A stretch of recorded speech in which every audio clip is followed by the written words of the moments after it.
So guys, in this video I didn't cut any mistakes that I may have made in English, so just you know, English is not my native language, or neither I make cuts or edits where something took me longer than expected or it didn't go as good or as well as it's supposed to do, so that you can know nobody's perfect, neither me, everybody can make mistakes. This is gonna be a guide for you to change the brakes, especially the rear ones, the discs and pads on the 8th generation Honda Civic. So feel free to enjoy the video.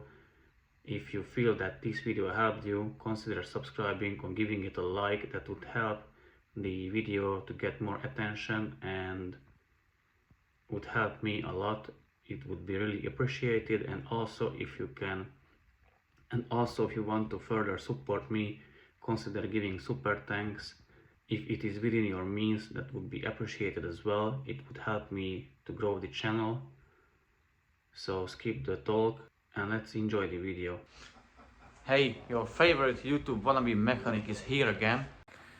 Today we are going to change front and rear brake pads and discs on this UFO Civic. So let me get that up in the air and I will show you on two wheels how to do it. One on the front and one on the rears as well. So without further ado, let's get into this one. So I have the quick jack hooked up. It's connected to the car. I'm gonna lift it now.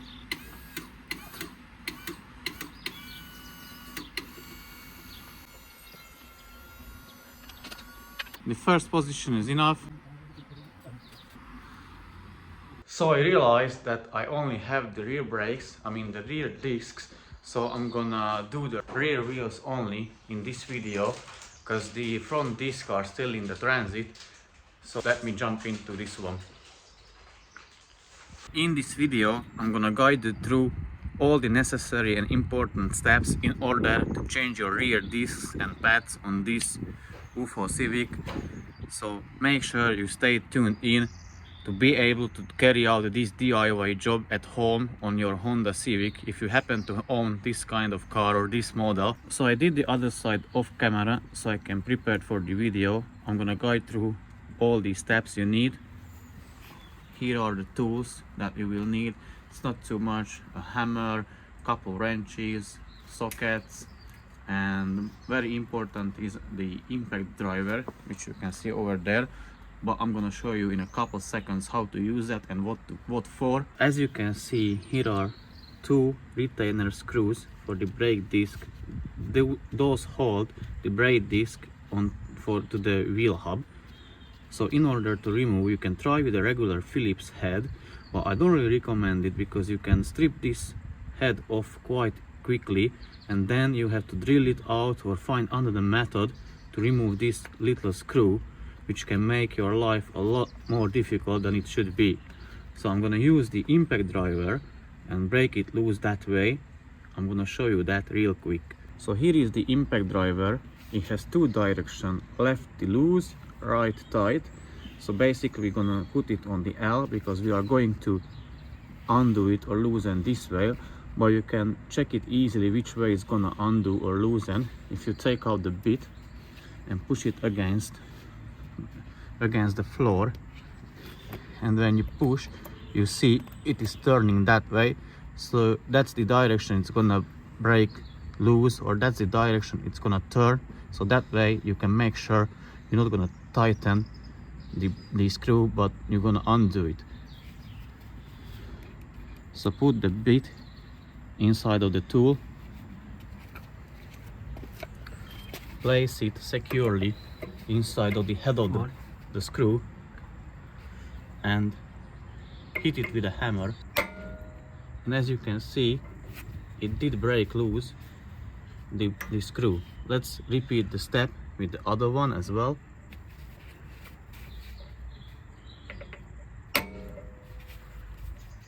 Fantastic. So now this way you didn't strip the head of the screws, and you can unscrew it with this one or just a regular Phillips screwdriver. It's up to you, but this one made your life a lot more easier. So from here the next step is to undo the caliper bolts, these are size 13 hex bolts, you can use a regular ratchet with a socket, but it requires quite a lot of effort to undo these bolts usually.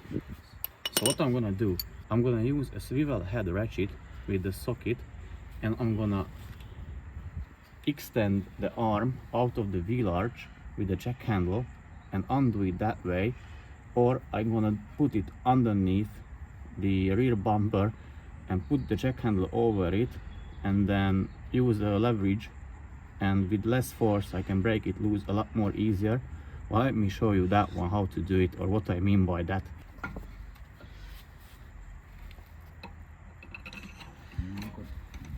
So have the ratchet and the jack handle extension on the bolt. You can pull the arm here and undo it this way. This is the reason behind it. If you don't have enough space underneath the car, you didn't lift it high enough, you can use this way or this method. But if the car is high enough up in the air, you can use this one, because from that side it will be a lot more easier to break it loose. So let me show you.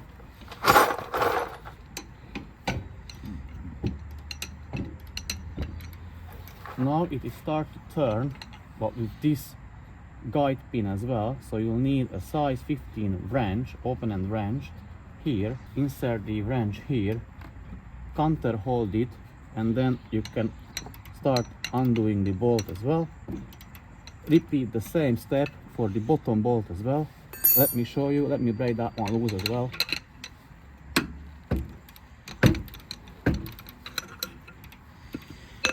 From here you can just unscrew the bolts, remove them completely. You can then remove the brake caliper from the brake caliper holding bracket.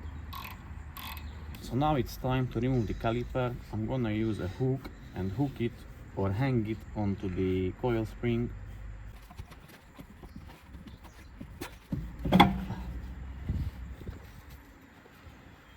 So put the hook into the guide pin bolt hole,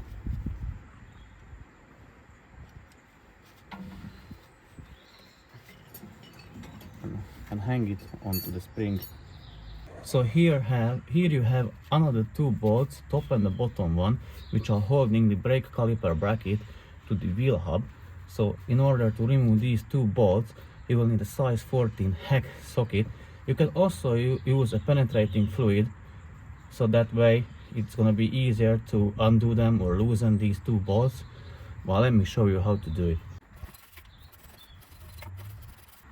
So you can undo this one with the same method.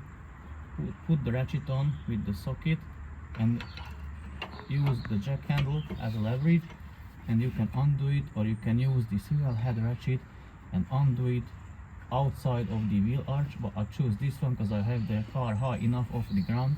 So let me undo this one.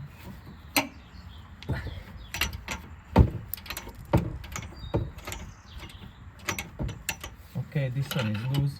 I'm gonna repeat the same step for the bottom bolt. So again, you can have the same setup, have the ratchet with the socket on the bolt, put the jack handle over the ratchet, and then loosen the bolt.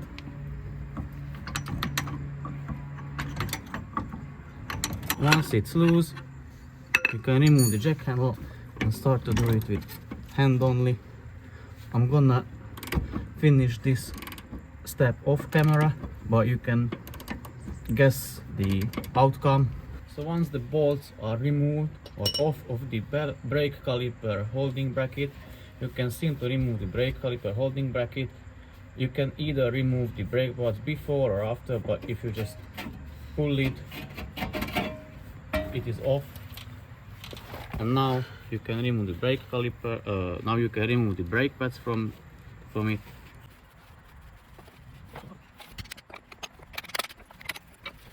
Then make sure that you clean these shins as much or the best you possibly can, because in these ones the pads are sliding, so they need to have a free movement.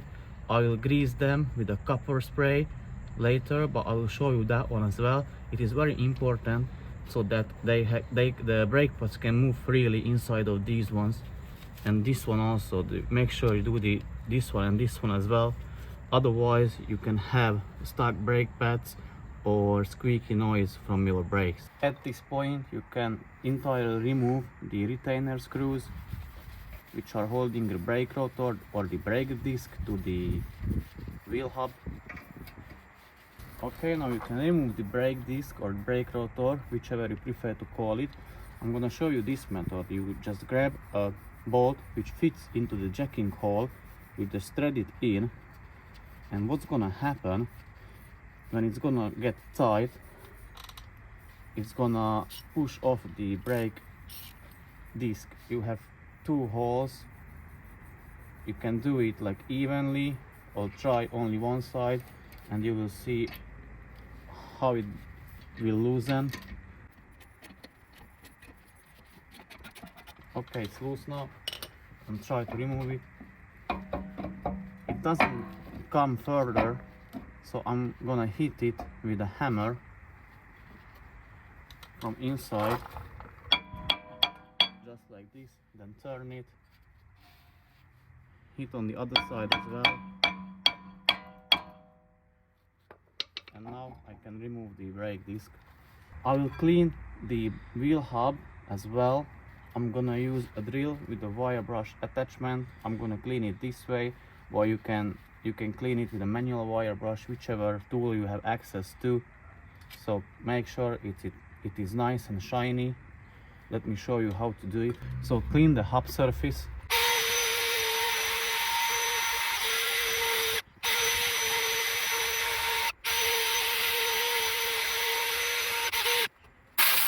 After this, you can twist back the brake piston. You will need a brake piston rewind tool in order to be able to twist it or turn it back, because you cannot just push it, because it has to be twisted.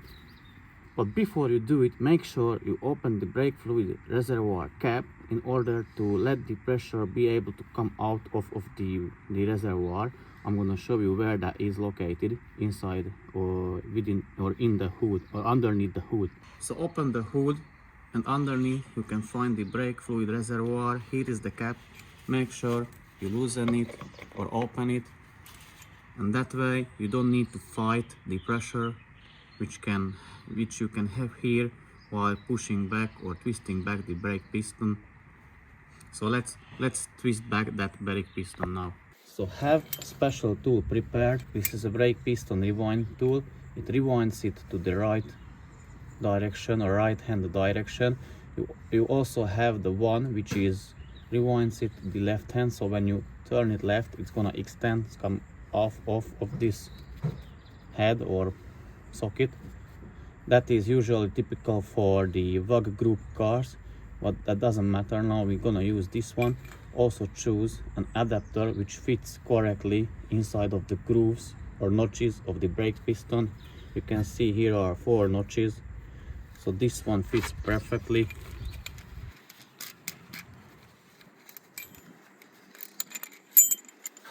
Place the tool inside of the brake piston or the brake caliper. So push the tool against the brake piston. Thread this head or socket all the way back you can, till you start to feel resistance. So now the tool is inside the brake caliper and it is tight, and now you can start to rewind it. Basically you just turn it. The initial turn can be quite difficult. You need to make sure you always make sure that the tool is tight. As you can see, it is turning.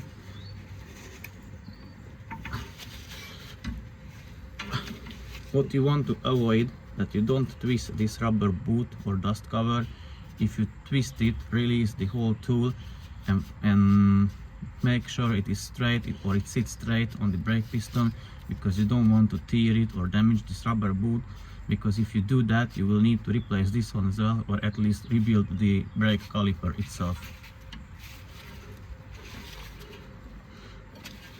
So you get the idea how to do it. You need to twist it that way. I'm gonna do that off camera, and then I will be back once it is done, show you how it looks like when it is done.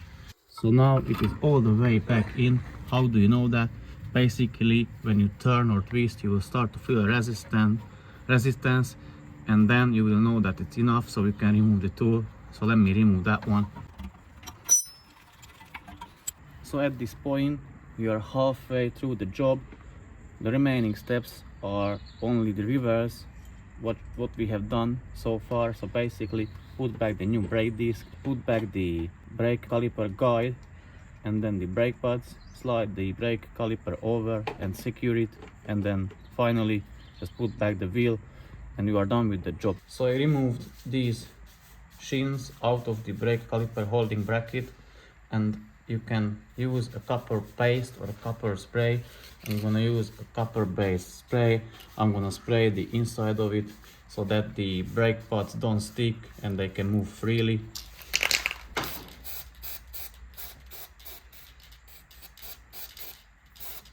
Put the new brake disc onto the wheel hub. Make sure you align the holes properly.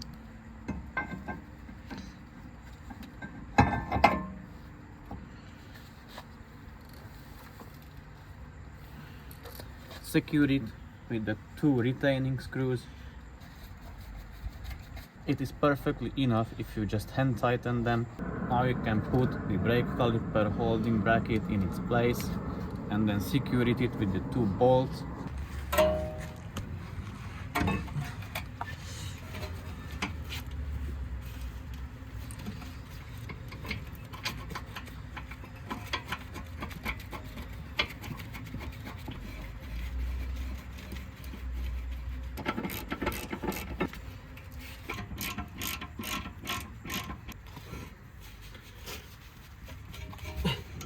Now you can put the brake pads into the brake caliper holding bracket. The one with the wear indicator goes on the inner side, and the other one without it goes onto the other side. So just slide it into the shins all the way to the brake disc. So that's it. Let's do the outer one.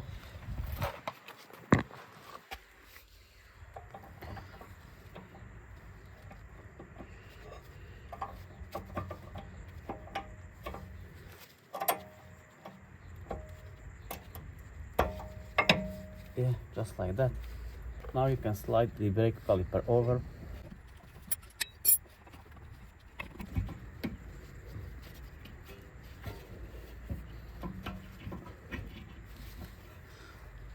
And secure it with the 2 bolts.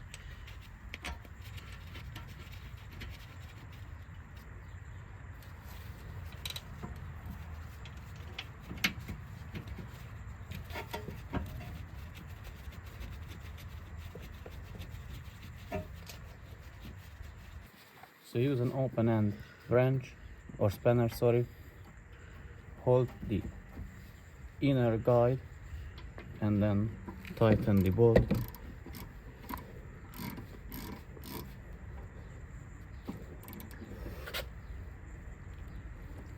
Tighten it just snug. You don't want to go crazy tight on these ones because you can break off the head of the bolt.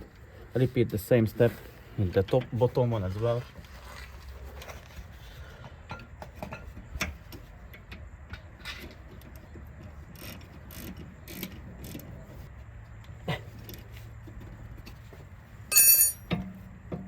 The brake caliper guiding pins are working because the caliper is moving freely.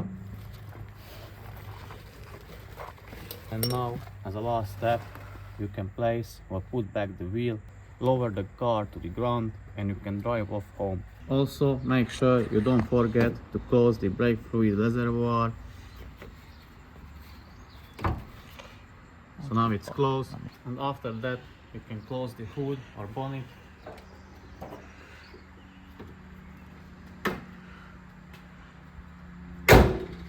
And the car is ready to be driven off.